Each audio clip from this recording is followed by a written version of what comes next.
Hello दोस्तों, कल अपन ने पढ़ा था ऐतिहासिक पृष्ठभूमि। ऐतिहासिक पृष्ठभूमि ऐतिहासिक पृष्ठभूमि ऐतिहासिक पृष्ठभूमि में अपन ने दो पार्ट पढ़े थे। पहला पार्ट जो पढ़ा था अपन ने वो पढ़ा था एक कंपनी का शासन। कंपनी का शासन। दूसरा अपन ने पढ़ा था ताज का शासन। ताज का शासन, ठीक है। कंपनी का शासन और ताज का शासन। आज अपन ने पहला पार्ट पढ़ा था कंपनी का शासन, जिसका समय काल था 1773 से 1858 ईस्वी। आज अपन इसके बारे में विस्तृत जानकारी पढ़ेंगे। पहले तो कल ये पढ़ा था, कल का रिवीजन करते हैं। कल जो पढ़ा था अपन ने उसका रिवीजन करते हैं। ए 1773 का रेगुलेटिंग एक्ट, बी 1781 का एक्ट ऑफ सेटलमेंट या संशोधन अधिनियम, ठीक है। सी 1784 का पिट्स इंडिया एक्ट। मैं ये बताया था कि ये तीनों नाम से आते हैं, तो इनको नाम से याद करना बहुत जरूरी है। डी 1786, डी जो है तुम्हारा वो 1786 का अधिनियम एक्ट, ठीक है। इसके बाद तुम्हारा आता है ई 1793 का चार्टर्ड। यहाँ से सारे चार्टर्ड आए थे। 1793 का चार्टर्ड आया था। फिर उसके बाद एफ में तुम्हारा 1813 का चार्टर्ड। फिर जी में तुम्हारा 1833 का चार्टर्ड। एच में तुम्हारा 1853 का चार्टर्ड, ठीक है। ये तो तुम्हारा क्या हुआ था, कल का रिवीजन। कल हम लोगों ने इतना पढ़ लिया था। इसका रिवीजन किया आज। पहला क्या था 1773 का रेगुलेटिंग एक्ट, 1781 का एक्ट ऑफ सेटलमेंट या संशोधन अधिनियम, 1784 का तीसरा क्या था 1784 का पिट्स इंडिया एक्ट, ठीक है। ये तीनों नाम से आते हैं, इसलिए अपन ने क्या किया है कि इनको नाम से याद करने की कोशिश की है, ठीक है। और मेरे हिसाब से आपको याद भी हो गए होंगे। 1786 का अधिनियम, 1793 का चार्टर्ड अधिनियम, 1813 का चार्टर्ड अधिनियम, 1833 का चार्टर्ड अधिनियम, 1853 का चार्टर्ड अधिनियम। अब अपन जो 1773 का अपन ने रेगुलेटिंग एक्ट जो पढ़ा था, इसके बारे में विस्तृत जानकारी अपन प्राप्त करेंगे। 1773 का ये यहाँ से, ठीक है। 1773 का रेगुलेटिंग एक्ट, इसका नाम लिखते हैं रेगुलेटिंग एक्ट, ठीक है। Regulating act. रेगुलेटिंग एक्ट की दो विशेषताएं, एक तो संवैधानिक विशेषता। अब संवैधानिक विशेषता क्यों? क्योंकि ये संवैधानिक तरीके से बनाया गया पहला अधिनियम है। बनाया गया पहला अधिनियम किसके द्वारा? ब्रिटिश सरकार के द्वारा। संवैधानिक विशेषता और इसकी विशेषता, संवैधानिक महत्व भी है और इसकी विशेषता है, ठीक है। चूंकि ये ब्रिटिश सरकार के द्वारा संवैधानिक तरीके से बनाया गया पहला अधिनियम है, इसलिए इसकी संवैधानिक विशेषताएं भी हैं। संवैधानिक विशेषताएं क्या है, ये चीज अपन देखेंगे।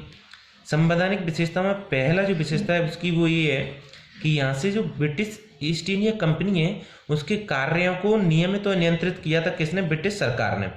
नियमित और नियंत्रित किया था किसने? ब्रिटिश सरकार ने। नियमित एवं नियंत्रित। अभी तक क्या था कि जो ब्रिटिश ईस्ट इंडिया कंपनी थी उसके कार्य वो खुद अपने हिसाब से कर रहे थे, लेकिन अब उसको नियमित और नियंत्रित किया किसने? ब्रिटिश सरकार ने। किसने किया? ब्रिटिश सरकार ने। ब्रिटिश सरकार ने किया है नियमित और नियंत्रित, दोनों चीज अब किसने कर ली थी? ब्रिटिश सरकार ने, ठीक है। यहाँ से तो पहला ये संवैधानिक महत्व तो यही है, ब्रिटिश सरकार ने इसके कार्य को नियमित और नियंत्रित कर दिया था। दूसरा जो संवैधानिक महत्व है वो ये है कि दूसरा इसने संवैधानिक महत्व वो है कि अब इसकी कंपनी के जो कार्य थे, एक तो राजनीतिक कार्य थे कंपनी के, राजनीतिक और प्रशासनिक, दोनों तरीके के। कोई भी कंपनी किसी भी जगह कार्य करती है तो उसके राजनीतिक एवं प्रशासनिक दोनों तरीके के कार्य करती है, ठीक है। प्रशासनिक कैसे कि वो कंपनी कैसे चलेगी, राजनीतिक उसको कहाँ से सपोर्ट लेना है, क्या करना है कंपनी के आगे बढ़ाने के लिए, किससे मान्यता लेनी है, ये राजनीतिक कार्य है। तो अब पहले क्या था कि कंपनी अपने तरीके से कर रही थी, लेकिन अब ब्रिटिश सरकार ने क्या किया था, कंपनी के राजनीतिक एवं प्रशासनिक दोनों कार्यों को क्या कर दी थी? मान्यता दे दी थी। क्या कर दी थी? दोनों को मान्यता दे दी थी। तीसरा ये था इसकी विशेषता, संवैधानिक महत्व ये था, सॉरी संवैधानिक महत्व, कि अब क्या करते थे कि भारत में केंद्रीकरण की नींव पड़ी थी।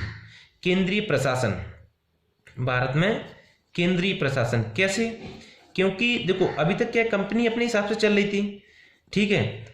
अब क्या कर दिया था कि ब्रिटिश सरकार का एक सेंटर हो गया, जैसे मान लो कि ये एक सेंटर हो गया केंद्रीय प्रशासन, ये एक सेंटर हुआ, ठीक है, ये केंद्र है किसी भी चीज का। अब यहां से कंपनी रेगुलेट होगी, रेगुलेट होगी, यहां से कंपनी रेगुलेट होगी या चलेगी। अब इसके निर्देश अनुसार जो केंद्र होगा, जैसे आज भारत का प्रधानमंत्री है, वो सेंट्रल गवर्नमेंट है, केंद्र सरकार है, तो उसके हिसाब से भारत में जो भी हो रहा है वो सब कुछ किन के हिसाब से हो रहा है, वो माननीय प्रधानमंत्री जी के आदेशों के अनुसार या उनके हिसाब से चल रहा है इंडिया, ठीक है। तो वही अपन अब क्या, उस टाइम पे क्या हुआ था कि जो ब्रिटिश सरकार थी वो केंद्र में बैठ गई, अब कंपनी ब्रिटिश सरकार के हिसाब से चलेगी। तो भारत में पहली बार केंद्रीय प्रशासन की नींव कब पड़ी थी, 1773 के रेगुलेटिंग एक्ट के अनुसार, ठीक है। ये तो थी इसके संवैधानिक महत्व। अब अपन चर्चा करेंगे विशेषताएं 1773 का रेगुलेटिंग एक्ट, और रेगुलेटिंग एक्ट की विशेषताएं अपन पढ़ेंगे। अब अपन इसकी विशेषताएं पढ़ेंगे। विशेषताओं में अपन क्या पढ़ेंगे, सबसे पहली जो विशेषता थी वो ये थी कि बंगाल का जो गवर्नर था, क्या था, बंगाल का जो गवर्नर था, गवर्नर, अब उसको क्या कर दिया था, बंगाल का गवर्नर जनरल, बंगाल का गवर्नर जनरल बना दिया था, ठीक है।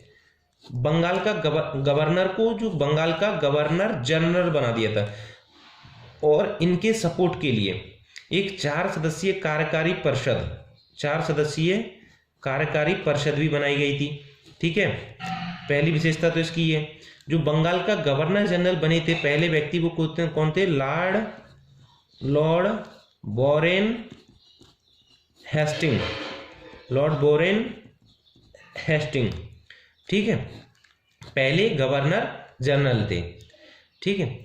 दूसरी विशेषता ये थी कि जो मद्रास और बंबई जो अलग से प्रेसिडेंसियां थी, उनके जो गवर्नर थे पहले तो ये अलग थे, 1773 से पहले से तो ये अलग थे, लेकिन अब क्या कर दिया था, मद्रास और बंबई के जो गवर्नर थे उनको, जो गवर्नर थे उनको बंगाल के गवर्नर जनरल, अब इनके ऊपर कौन हो गया, बंगाल के गवर्नर जनरल, गवर्नर जनरल इनके अधीन कर दिया। देखो भाई, बंगाल के गवर्नर जनरल के अधीन किसको कर दिया, मद्रास एवं बंबई के गवर्नरों को बंगाल के गवर्नर जनरल के अधीन कर दिया। अगली विशेषता क्या है इसकी,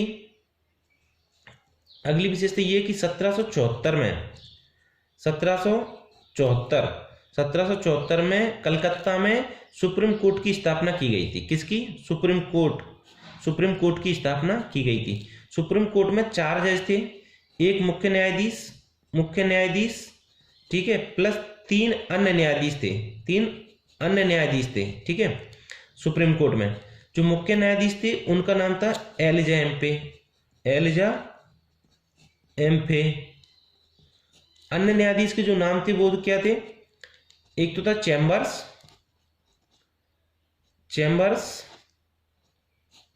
दूसरा था हाइड, तीसरा था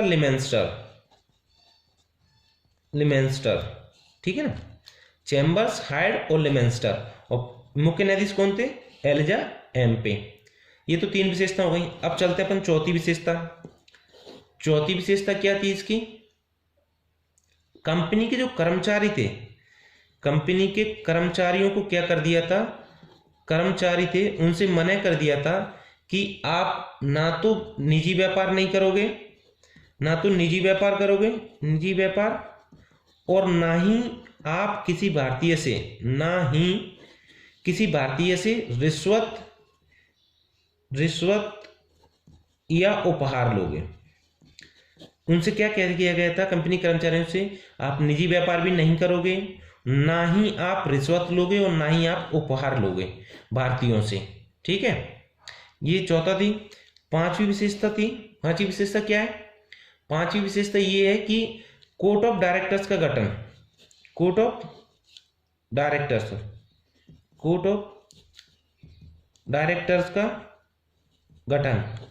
अब क्या कर दिया था कि कोर्ट ऑफ डायरेक्टर्स का गठन किसने किया था, ब्रिटेन सरकार ने गठन करने के बाद कंपनी पर जो नियंत्रण था वो इन लोगों के माध्यम से कंपनी पर अपना नियंत्रण बनाया था। कंपनी पर नियंत्रण बनाया था। किसके माध्यम से? कोर्ट ऑफ डायरेक्टर्स के माध्यम से। तो विशेषता याद हो गई होंगी। और संवैधानिक महत्व, अब इन सब चीज़ों का एक रिवीजन करेंगे, माइंड मैप बनाएंगे। पहली विशेष उसका संवैधानिक महत्व था। संवैधानिक महत्व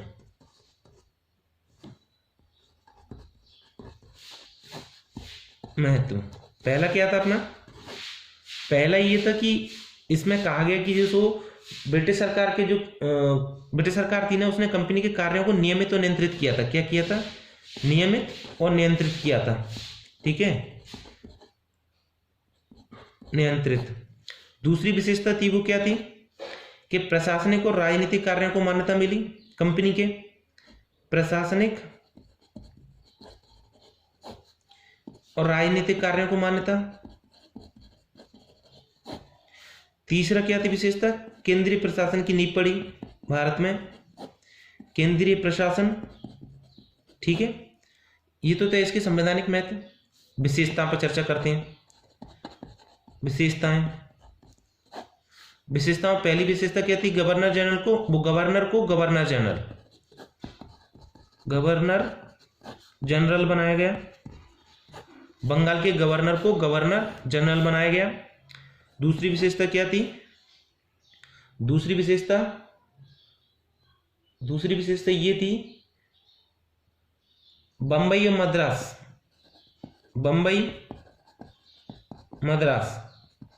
दोनों प्रेसिडेंसियों के गवर्नरों को बंगाल के गवर्नर जनरल के अधीन कर दिया गया था।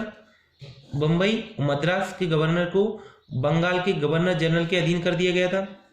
नंबर 3, 1774 में कलकत्ता में सुप्रीम कोर्ट की स्थापना। ठीक है। नंबर 4, कंपनी के कर्मचारियों को रिश्वत, उपहार, निजी व्यापार ये करने से मना कर दिया गया या प्रतिबंध लगा दिया गया।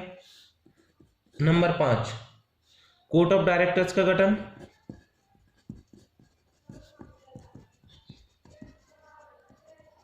कोर्ट ऑफ डायरेक्टर्स की मदद से कंपनी का शासन चलने लगा।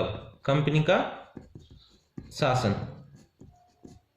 ठीक है दोस्तों, अगर अच्छा लगे लाइक करना, शेयर करना, सब्सक्राइब करना।